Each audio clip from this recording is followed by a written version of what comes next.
ସାଙ୍ଗମାନେ ଆଜି ଭିଡ଼ିଓ ବନେଇବାର ମୋର ଡେ 3। ଆସନ୍ତୁ ଦେଖିବା କେମିତି ପାଣି କଖାରୁ ତରକାରୀ ବନାଯାଏ। ଏଠି ମୁଁ ପାଣି କଖାରୁକୁ କାଟିକି ରଖିଥିଲି, ଆଳୁ କାଟିଥିଲି, ଆଉ ସେଥିରେ ଫାଳେ ଟମାଟୋ ଦେଇଛି।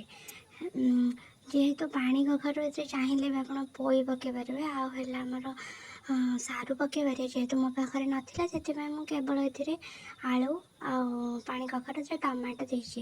ଏଇଟା କିନ୍ତୁ ଏମିତି ଷ୍ଟାଇଲରେ ବନାହେବ ଯେମିତିକି ସମସ୍ତେ ଯିଏ କଖାରୁ ଖାଉନଥିବେ ସେମାନେ ବି ଖାଇପାରିବେ ହେଲା।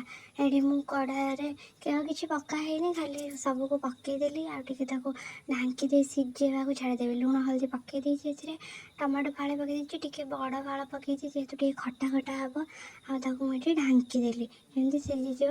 ଆଉ ସେଥିରେ କ'ଣ କ'ଣ ସବୁ ପଡ଼ିକି ହେବ ସେଥିପାଇଁ ମୁଁ ଧନିଆ ପତ୍ର, ଲଙ୍କାଗୁଣ୍ଡ, ଜିରା, ଫୁଟଣ ଆଉ ଆମର ରସୁଣଟାକୁ କିଛି ଛେଚି ଦେଇକି ରଖିଦେଇଛି। ଏଠି ଦେଖନ୍ତୁ, ଦେଖିଲି କି ଟିକେ ଟିକେ ମଳି ଯାଇଛି, ସେଥିରୁ ପାଣି ବି ବାହାରି ପଡ଼ିଛି।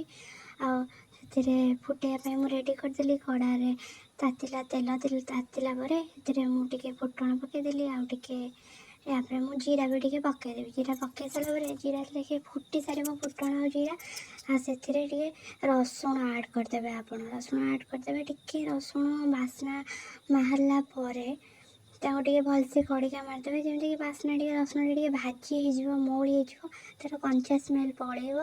ପଳେଇ ସାରିଲା ପରେ ସେଥିରେ ଦେଖିବେ ଆପଣ ଧନିଆ ପତ୍ର ବି କିଛି ପକାଇ ଦେଇପାରିବେ। ଏଇ ଟାଇମ୍ରେ ପକାଇଦେବେ ଧନିଆ ପତ୍ର।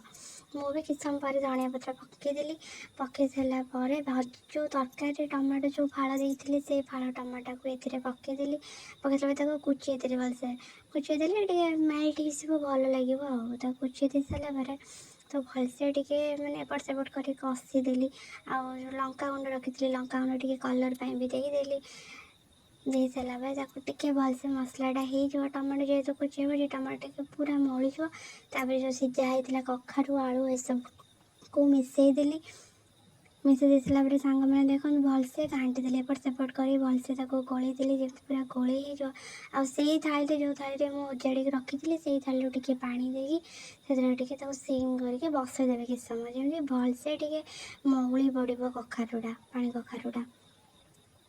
ମିନିମମ୍ 5-10 ମିନିଟ୍ ଏପଟ ସେପଟ କରି ତାକୁ ଭଲସେ କଷିଦେବେ, ଯେମିତି ଭଲସେ ମଉଳିଯିବ। ତାପରେ ଏପଟେ ଦେଖନ୍ତୁ ମୋର ଭଲସେ ମଉଳିଗଲାଣି। ଆଉ ତାକୁ ମୁଁ ଟିକେ ସଜେଇ ଦେଇକି ଷ୍ଟାଇଲ୍ ମାରିଦେଲି। ଆଉ କେମିତି କ'ଣ ସଜା ହେବ, ତାପରେ ଏଇଟାକୁ ମୁଁ ଗୋଟେ ଜାଗାକୁ ବାହାର କରିକି ରଖିଦେଇଛି।